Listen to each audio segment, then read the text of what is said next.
Videokan semua polisi yang ada di jalan. Ini saya perintah saya, ya. Saya langsung pecat begitu ada videonya, kita periksa benar, kita pecat hari itu, telanjangin dia. 2011, kebetulan pas kejadian itu kan 2016. Pas kejadian itu 2016 itu nggak lama pas kejadian itu saya melapor gitu.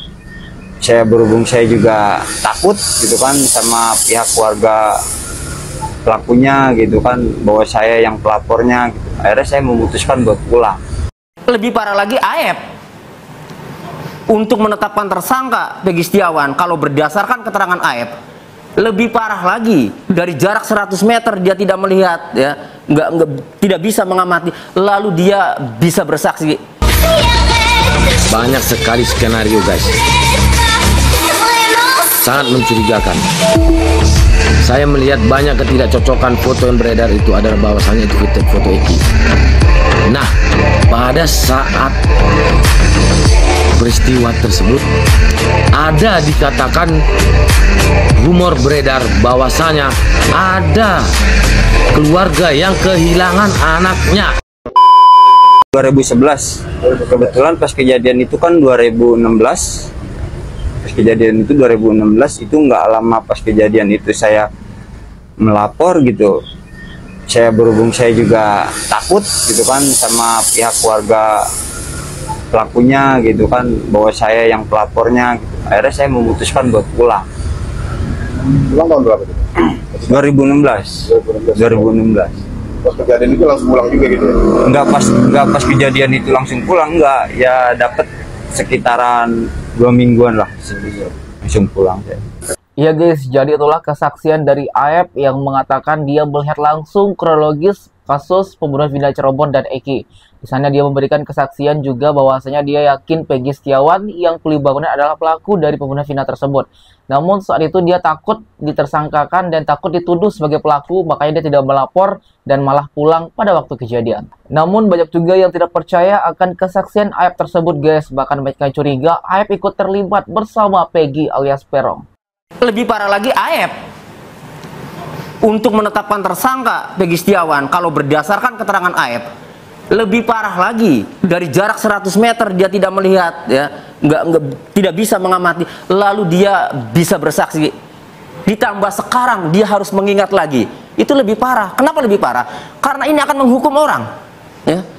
Dan saya baca nih, ya, dan klien Bang Farhat udah dihukum loh. Betul, makanya ya ini saya pertegas supaya Aep ini gimana bisa dilaporkan, ya. Ini ada loh putusan nomor 4 HID, ya, 2017 Hadi Saputra dan kawan-kawan, ya, ada 5 orang. Ini ada kesaksian Aep, meskipun Aep tidak datang ke persidangan, tetapi kesaksiannya BAP-nya itu dibacakan karena sudah disumpah oleh penyidik. Nah, di sini dikatakan, ini makanya bertolak belakang dari keterangan Aep yang katanya dari jarak 100 meter dia. Iya guys, hingga saat ini Aep masih menjadi misteri apakah dia benar-benar ikut terlibat dari kasus pembunuhan Vina Cirebon atau memang dia hanya sekedar saksi yang mungkin bisa membuka kasus ini. Semua dalam waktu dekat Aep kembali muncul memberikan keterangan dan diperiksa oleh polisi, dan nanti bakal ketahuan benar atau tidak kesaksian yang disampaikan seperti itu. Namun menurut pengacara dari Peggy Setiawan, Bang Tony mengatakan walaupun Aep tidak hadir dalam persidangan kemarin, namun tetap kesaksiannya dipakai dan dibacakan. Videokan semua polisi yang ada di jalan. Ini saya perintah saya, ya. Saya langsung pecat begitu ada videonya, kita periksa benar, kita pecat hari itu, telanjangin dia. Ya, keras sekali kita. Karena kenapa? Udah cukup negara memberikan kepada mereka. Tidak kurang lagi sekarang, ya. Biaya operasionalnya itu besar sekali sekarang, ya. Gitu. Polres Poldanya apa nggak jalan gini, Pak? Bagaimana? Polres sama Poldanya apa tidak? Kapoldanya kita copot. Saya nggak main-main kalau saya. Pak, tolonglah. Meskipun Bapak itu besok di penjara, bersuaralah Pak. Lebih baik jujur. Bersuaralah. Saya nggak bisa dibohongi begitu aja. Bersuaralah demi negara ini. Jangan melindungi jenderal. Kan saya sudah bilang, karena cuap-cuap saya berawalan dari penangkapan yang namanya awak kapal penuh dengan bubuk, maka anak seorang itulah yang menjadi korban sasaran mereka, sasaran seorang jenderal juga, sasaran seorang bandar, agar itu mengamankan yang namanya bubuk tersebut.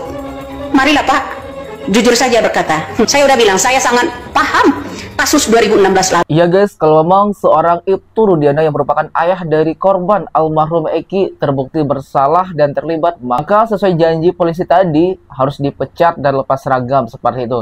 Dan juga baru-baru ini Ibu Ida mengatakan Ibtu Rudiana benar-benar terlibat, bahkan dia rela mengorbankan anaknya dan seperti tidak mencari keadilan untuk almarhum Eki. Kan tidak lama setelah kejadian kasus Vina Cirebon yang merenggut nyawa Eki juga, tak lama setelah itu Ibtu Rudiana naik jabatan. Ini tentunya menjadi tanda tanya apakah ada sangkutan dan hubungannya dengan kasus Vina Cirebon tersebut. Foto mirip korban saat kejadian. Kita menemukan sesuatu guys. Apakah kalian mempunyai foto Eki pada saat di flyover atau pada saat di rumah sakit? Apabila kalian melihat foto tersebut, coba bandingkan dengan foto aslinya. Mirip tidak? Mirip tidak? Nah, yang buat semakin mencurigakan adalah ini orangnya mirip dengan foto yang ada di TKP yang terkapar, foto yang berada di rumah sakit. Mirip guys. Coba perhatikan. Perhatikan secara seksama. Persis mirip. Apakah benar foto ini adalah foto yang disebutkan pada saat di rumah sakit, foto yang beredar? Jika ini adalah orangnya, di mana Eki? Di mana Eki? Di mana? Banyak sekali skenario guys. Sangat mencurigakan. Saya melihat banyak ketidakcocokan foto yang beredar itu adalah bahwasannya itu foto Eki. Nah, pada saat peristiwa tersebut ada dikatakan rumor beredar bahwasanya ada keluarga yang kehilangan anaknya, tidak menemukannya. Apakah ini dia? Apakah ini orangnya? Ya guys, jadi apakah benar ada peran pengganti terhadap meninggalnya almarhum Eki? Karena pada waktu kejadian kasus Vina dan Eki ada seorang anak yang hilang. Diduga dia pengganti dari almarhum Eki yang mungkin sebenarnya Eki itu masih hidup guys. Itu disampaikan oleh warganet ini. Benar atau tidaknya nanti bakal ketahuan jika diusut tuntas kembali. Guys, to the point ya. Sebetulnya sejak tahun 2016 pada saat mereka mendapatkan Peggy Setiawan ini, tapi mereka tidak melanjutkan karena mereka merasa bahwa kasusnya sudah selesai, di mana sudah ada keputusan dan sudah dihukumnya sekian orang itu, yang bahkan ada sampai hukumannya seumur hidup gitu. Jadi mereka menutup dan walaupun masih masuk di dalam list mereka sebagai di dalam daftar pencarian orang itu ada nama Peggy Perong. Nah, Peggy Perong ini dia beserta 2 orang DPO lainnya itu memang sengaja mereka masukkan ke list daftar pencarian orang, tetapi mereka kaburkan. Munculnya Peggy kasus di 2024 ini dia, kenapa mereka menargetkan Peggy, nama Peggy? Karena mereka merasa nama Peggy sudah mereka kantongi sejak 2016 dan salah satu target mereka yang akan mereka jadikan korban untuk jadi tertuduh itu adalah Peggy Setiawan, si kuli bangunan ini. Jadi sejak 2016 itu masuk ke dalam list mereka, tapi mereka yakin, mereka tahu bahwa bukan Peggy Setiawan ini pelakunya.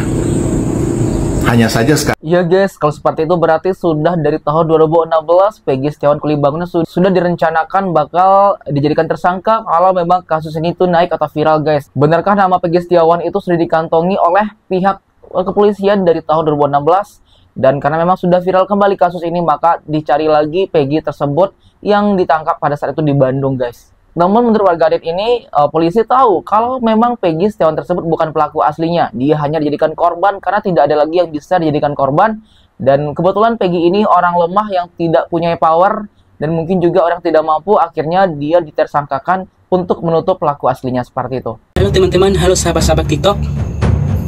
Kalau video ini ya, kalau video ini sampai ke beranda kalian, tolong kirimkan ke Pak Deddy Mulyadi. Karena saya ingin menyampaikan untuk dia, ya. Sekarang dia telah diikuti oleh Intel, baik secara nyata, baik itu di media sosial. Ada yang memantau dia. Kasih tahu Pak Deddy Mulyadi, kalau mau tes DNA, ya, kalau mau tes DNA untuk Peggy Cianjur, dia harus menjaga privasi di mana tempat rumah sakit yang akan dia bawa. Iya guys, jadi seorang warga ini mengingatkan kepada Kang Deddy Mulyadi yang baru-baru ini sangat viral juga ikut membantu mencari keadilan dalam kasus Vina Cirebon sedang diikuti Intel, baik secara nyata maupun dalam sosial media seperti itu.